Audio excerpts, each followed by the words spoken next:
ব্রিজের দুর্ঘটনায় রাজ্যের তরফে হতাহতদের ক্ষতিপূরণ দেওয়ার ঘোষণায় নির্বাচনী আচরণবিধি লঙ্ঘনের অভিযোগ সম্পর্কে রাজ্য সরকার নির্বাচন কমিশনকে রিপোর্ট পাঠিয়েছে। এদিকে কলকাতা হাইকোর্টও এই ঘটনায় রাজ্য সরকারের কাছে রিপোর্ট তলব করেছে। বিকশিত ভারত নিয়ে হোয়াটসঅ্যাপে পাঠানো বার্তা অবিলম্বে বন্ধ করতে কেন্দ্রকে নির্দেশ নির্বাচন কমিশনের। 2021-এর বিধানসভা নির্বাচনের সময় কোচবিহারের পুলিশ সুপার কম্পালসারি ওয়েটিংয়ে থাকা আইপিএস আধিকারিক দেবাশিস ধর ইস্তফা দিয়েছেন। সিবিআই সন্দেশখালীতে ইডির ওপর হামলার ঘটনায় মিনাখার এসডিপিওকে সিসিটিভি ফুটেজ জমা দিতে বলেছে। দক্ষিণ 24 পরগনায় সিএর আতঙ্কে এক যুবকের আত্মহত্যার ঘটনায় রাজনৈতিক চাপানুতর শুরু হয়েছে। ঘূর্ণাবর্তের প্রভাবে আজও বিভিন্ন জেলায় বৃষ্টি হচ্ছে। কলকাতার সর্বোচ্চ তাপমাত্রা স্বাভাবিকের 8 ডিগ্রি নিচে। আসছে বিস্তারিত খবরে। গার্ডেন রিচের দুর্ঘটনায় রাজ্যের তরফে হতাহতদের ক্ষতিপূরণ দেওয়ার ঘোষণায় মেয়র ফিরহাদ হাকিমের বিরুদ্ধে নির্বাচনী আচরণবিধি লঙ্ঘনের যে অভিযোগ উঠেছে সে ব্যাপারে সরকার নির্বাচন কমিশনকে রিপোর্ট পাঠিয়েছে। কমিশনের পক্ষ থেকে মুখ্য সচিব ভগবতী প্রসাদ গোপালিকার কাছে এই রিপোর্ট তলব করা হয়েছিল।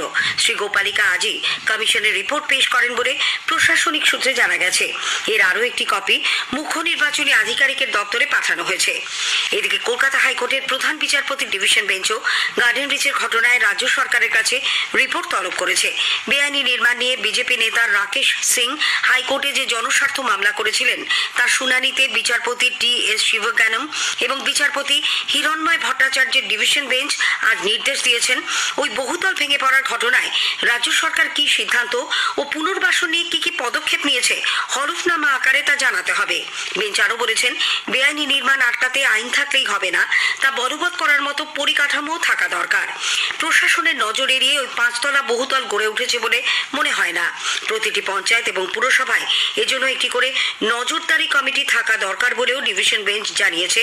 ক্ষতিগ্রস্তদের পুনর্বাসনের পাশাপাশি আপাতত কয়েকদিন খাবার ও রেশন সামগ্রী দেওয়ার জন্য সরকারকে পরামর্শ দিয়েছে হাইকোর্ট। 4 এপ্রিল মামলার পরবর্তী শুনানি। উল্লেখ্য, গার্ডেন রিচের ঘটনায় আরও কেউ ধ্বংসস্তূপে আটকে আছে কিনা তা দেখার জন্য বিপর্যয় মোকাবিলা বাহিনী, দমকল ও পুলিশ উদ্ধার কাজ চালাচ্ছে। মৃতের সংখ্যা 10, আহত আরও বেশ কয়েকজন। পুরসভার মেয়র ফিরহাদ হাকিম আজ ঘটনাস্থলে গিয়ে উদ্ধার কাজ খতিয়ে দেখেন। বিজেপি অভিযোগ করেছে রাজ্যের সর্বত্রই পুকুর ভরাট করে বহুতল নির্মাণ হচ্ছে। কলকাতায় সাংবাদিকদের প্রশ্নের উত্তরে দলের রাজ্য সাধারণ সম্পাদক অগ্নিমিত্রা পাল জানিয়েছেন, গার্ডেন রিচ, বেহালা, রাজারহাট সহ রাজ্যের বিভিন্ন জায়গাতেই এই ধরনের নির্মাণ হচ্ছে। তা সত্ত্বেও মুখ্যমন্ত্রী কিছু জানেন না এবং বামফ্রন্টের আমলে সব নির্মাণ হয়েছে বলে দাবি করছেন। 13 বছর ধরে মুখ্যমন্ত্রী কি করছেন, শ্রীমতী পাল সেই বিষয়ে প্রশ্ন তোলেন। সারা পশ্চিমবঙ্গ জুড়ে আপনি গার্ডেন রিচ দেখেছেন, আপনি বেহালাতে যান, আমি আপনাকে অ্যাড্রেস দিয়ে দেবো। কত পুকুর সেখানে ভরাট করে মাল্টি স্টোরির বিল্ডিং হচ্ছে সেখানে আমরা সবাই জানি। তো এখন মুখ্যমন্ত্রী মমতা বন্দ্যোপাধ্যায় বলবেন যে উনি নাকি কিছু জানতেন না, এগুলো নাকি সিপিএম এর আমলে শুরু হয়েছে। আরে সিপিএম এর আমলে যদি শুরুই হয়ে থাকে 13 বছর ধরে আপনি কি করছিলেন? এদিকে গার্ডেন রিচে বহুতল ভেঙে না পড়লে সেখানে যেভাবে বেআইনি নির্মাণ চলছিল তা চলত বলে প্রদেশ কংগ্রেস সভাপতি অধীর রঞ্জন চৌধুরী মন্তব্য করেছেন। তিনি আজও সাংবাদিকদের কাছে দাবি করেন, এই ধরনের অবৈধ নির্মাণে তৃণমূল কংগ্রেসের নেতা কর্মীরা সকলেই যুক্ত। এই বেআইনি নির্মাণ নিয়ে তদন্ত এবং শ্বেতপত্র প্রকাশেরও দাবি জানান অধীর বাবু। বিকশিত ভারত নিয়ে হোয়াটসঅ্যাপে বার্তা পাঠানো অবিলম্বে বন্ধ করতে কেন্দ্রীয় সরকারকে নির্দেশ দিয়েছে নির্বাচন কমিশন। আদর্শ আচরণবিধি জারি থাকায় এই ধরনের বার্তা যাতে না পাঠানো হয়, ইলেকট্রনিক্স ও তথ্য প্রযুক্তি মন্ত্রককে তা নিশ্চিত করতে বলা হয়েছে। কমিশন জানিয়েছে, লোকসভা নির্বাচন ঘোষণার পরেও নাগরিকদের ফোনে এখনো এই ধরনের বার্তা পাঠানো হচ্ছে বলে বেশ কয়েকটি অভিযোগ এসেছে। জবাবে মন্ত্রকের তরফে বলা হয়েছে, আদর্শ আচরণবিধি বলবৎ হওয়ার আগেই এই বার্তা পাঠানো হয়েছিল, কিন্তু প্রযুক্তিগত নেটওয়ার্কের সমস্যার কারণে তা দেরিতে পৌঁছেছে। পশ্চিমবঙ্গের 4 জেলায় নন ক্যাডার জেলা শাসকদের সরিয়ে দিয়েছে নির্বাচন কমিশন। জেলাগুলি হল পূর্ব মেদিনীপুর, পূর্ব বর্ধমান, ঝাড়গ্রাম ও বীরভূম। আইএএস ও আইপিএস নন এমন জেলা শাসক ও পুলিশ সুপারদের পশ্চিমবঙ্গ ছাড়াও সরানো হয়েছে গুজরাট, পাঞ্জাব এবং ওড়িশায়। রাজ্যে লোকসভা নির্বাচনের প্রথম দফায় বিজেপি প্রার্থী কেন্দ্রীয় স্বরাষ্ট্র প্রতিমন্ত্রী নিশীথ প্রামাণিক আজ কোচবিহারে মনোনয়নপত্র দাখিল করেছেন। জেলা শাসকের দপ্তরে প্রার্থীপদ পেশ করার সময় তার সঙ্গে ছিলেন দলীয় কর্মী সমর্থকেরাও। এদিকে জলপাইগুড়ি কেন্দ্রে বহুজন সমাজ পার্টির প্রার্থী মনোনয়নপত্র জমা দিয়েছেন। উল্লেখ্য, আনুষ্ঠানিক বিজ্ঞপ্তি জারির মধ্যে দিয়ে গতকাল প্রথম দফার নির্বাচনের জন্য প্রার্থীপদ দাখিলের কাজ শুরু হয়েছে, চলবে এই মাসের 27 তারিখ পর্যন্ত। এদিকে শনিবার লোকসভার নির্ঘণ্ট ঘোষণা হওয়ার পর থেকে এ পর্যন্ত নির্বাচন কমিশনের সি ভিজিল মারফত 337টি অভিযোগ জমা পড়েছে। এর মধ্যে 267টি অভিযোগের নিষ্পত্তি করা হয়েছে বলে কমিশন সূত্রে জানা গেছে। প্রদেশ কংগ্রেস সভাপতি সাংসদ অধীর রঞ্জন চৌধুরী বলেছেন, গত কয়েকদিনে রাজ্যের লক্ষাধিক নির্বাচনের বিধিভঙ্গের অভিযোগ জমা পড়েছে কমিশনের। রাজ্যের শাসক দল এভাবেই ভোট করাতে অভ্যস্ত বলে তার দাবি। অনিয়ম করা, নিয়ম না মানা, যা খুশি তাই করা, প্রশাসনকে কৃতদাসের মতন ব্যবহার করা, এগুলো করতে করতে করতে করতে আজকে বাংলা শাসক দল তারা অভ্যস্ত। কিন্তু এবার বুঝে গেছে এগুলো করা যাবে না, এগুলো করতে যাতে না পারে তার জন্য প্রতি মুহূর্তে আমরাও সতর্ক। আমরা চাইবো কেন্দ্রীয় বাহিনীর তৎপরতায় মানুষ নির্বিঘ্নে নিশ্চিন্তে ভোট দিবে। অধীরবাবুর মন্তব্যের প্রতিক্রিয়ায় রাজ্যের মন্ত্রী চন্দ্রিমা ভট্টাচার্য বলেছেন, নির্বাচন কমিশন শীর্ষ আধিকারিকদের সরিয়ে দিলেও নির্বাচন প্রক্রিয়া তার কোনো প্রভাব পড়বে না। বারে বারে বদলি যাই করুক না কেন তাতে কিছু যায় আসবে না, কিন্তু এই সব কাজগুলোই বুঝিয়ে দেয় যে আসলে বেঙ্গল হচ্ছে একটা টার্গেট, এখান থেকে অফিসার সরিয়ে দাও। তো আমরা বলতে চাই যে ইলেকশন কমিশন নিশ্চয়ই ভেবে দেখবেন, টার্গেট করে কোনো কিছু করা যাবে না বাংলায়।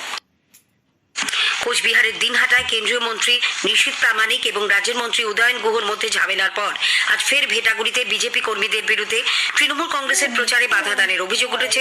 উদয়ন গুহ প্রচারে গেলে বিজেপির কর্মী সমর্থকদের তরফ থেকে স্লোগান দেওয়া হয়। বিজেপির অভিযোগ, বহিরাগতদের নিয়ে এসে এলাকায় অশান্তি সৃষ্টি করছেন মন্ত্রী।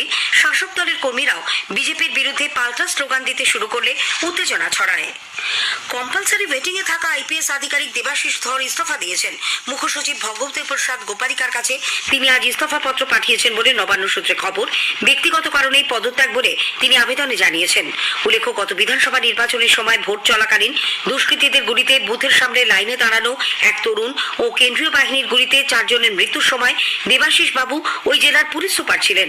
এরপরেই আয়ের বিরুদ্ধে সামঞ্জস্যহীন সম্পত্তির মামলায় সিআইডি দেবাশিস ধরের বিরুদ্ধে তদন্তে নেমে তাকে কম্পালসারি ওয়েটিং এ পাঠায়।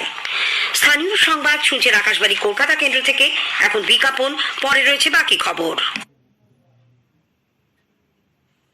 হ্যাঁ, এই হেলমেটটা বেশ ভালো, কিন্তু এটা সেফ হবে তো? চিন্তা করবেন না, এই হেলমেটটাতে আইএসআই মার্ক দেওয়া আছে। তো আমি কি করে বুঝবো যে এটাই আসল? বিআইএস কেয়ার অ্যাপ থেকে, যেখানে একটা ক্লিক করলেই সব গুরুত্বপূর্ণ তথ্য জানা যাবে। সচেতন গ্রাহক হয়ে উঠুন, আর যে কোনো জিনিস কেনার আগে তার সঠিক কিনা সেটা যাচাই করতে আজই ডাউনলোড করুন বিআইএস কেয়ার অ্যাপ। ধানের পতাকা পাতাকে সবুজ রাখতে এবং ধানের শীষ ও দানাকে পুষ্ট, ওজনদার ও আগ্রামুক্ত রাখতে ব্যবহার করুন বায়ারের নেটিভো। সন্দেশখালীতে 5ই জানুয়ারিতে ইডির ওপর হামলার ঘটনায় সিবিআই উত্তর 24 পরগনার মিনাখার এসডিপিও আমিনুল ইসলাম খানকে ঘটনার সিসিটিভি ফুটেজ জমা দিতে বলেছে। আজ সকালে সিবিআই আধিকারিকরা সেদিনের ঘটনায় ধৃত আজিজুল সহ জেলবন্দি কয়েকজন এবং ইটভাটার মালিক বাপ্পা মণ্ডলের সঙ্গে সম্পর্কযুক্ত কয়েকজনের সঙ্গে কথা বলেন।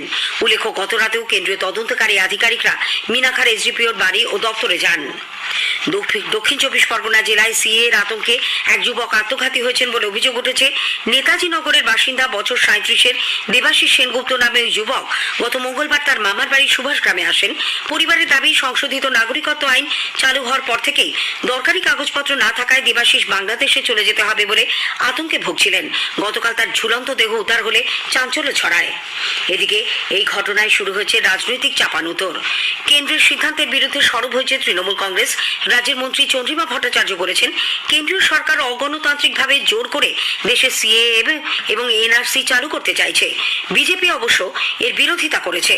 উল্লেখ্য, নাদিমুল হকের নেতৃত্বে 5 সদস্যের এক প্রতিনিধি দল আজ সন্ধ্যায় নেতাজি নগরে দেবাশিসের বাড়িতে গিয়ে পরিবারের সঙ্গে দেখা করেন। পশ্চিম বর্ধমানের কাঁকসার গোপালপুরে তৃণমূল কংগ্রেস কর্মী পবিত্র বিশ্বাসকে পিটিয়ে খুনের অভিযোগকে কেন্দ্র করে আজ ফের উত্তপ্ত গোটা এলাকা। ময়না তদন্তের পর নিহতের যুবকের দেহ দুপুরে গোপালপুকুরের উত্তরপাড়ার বাড়িতে পৌঁছলে উত্তেজনা ছড়ায়। ঘূর্ণাবর্ত অক্ষরেখার প্রভাবে আজও রাজ্যের বিভিন্ন জেলায় বৃষ্টি হচ্ছে। আকাশ মেঘাচ্ছন্ন। মেঘলা আবহাওয়া, ঝোড়ো বাতাস ও বৃষ্টির জন্য এক ধাক্কায় তাপমাত্রা অনেকটাই নেমেছে। কলকাতার সর্বোচ্চ তাপমাত্রা গতকালের তুলনায় সামান্য বাড়লেও তা এখনও স্বাভাবিকের 8 ডিগ্রি নিচে 26.3 ডিগ্রি সেলসিয়াস। গতকাল দিনের তাপমাত্রা নেমেছিল স্বাভাবিকের 13 ডিগ্রি নিচে। আজ সকালে সর্বনিম্ন তাপমাত্রা রেকর্ড করা হয়েছে 18.2 ডিগ্রি সেলসিয়াস, স্বাভাবিকের চেয়ে 5 ডিগ্রি কম। দার্জিলিং এর সান্দাকফু এলাকায় তুষারপাতেরও খবর মিলেছে। শেষ করার আগে স্থানীয় সংবাদের বিশেষ কিছু অংশ আরও একবার। গার্ডেন রিচের দুর্ঘটনায় রাজ্যের তরফে হতাহতদের ক্ষতিপূরণ দেওয়ার ঘোষণায় নির্বাচনী আচরণবিধি লঙ্ঘনের অভিযোগ সম্পর্কে রাজ্য সরকার নির্বাচন কমিশনকে রিপোর্ট পাঠিয়েছে। দক্ষিণ 24 পরগনায় সিএ এর আতঙ্কে এক যুবকের আত্মহত্যার অভিযোগ উঠেছে। শুরু হয়েছে রাজনৈতিক চাপানুতোর। স্থানীয় সংবাদ শেষ হলো।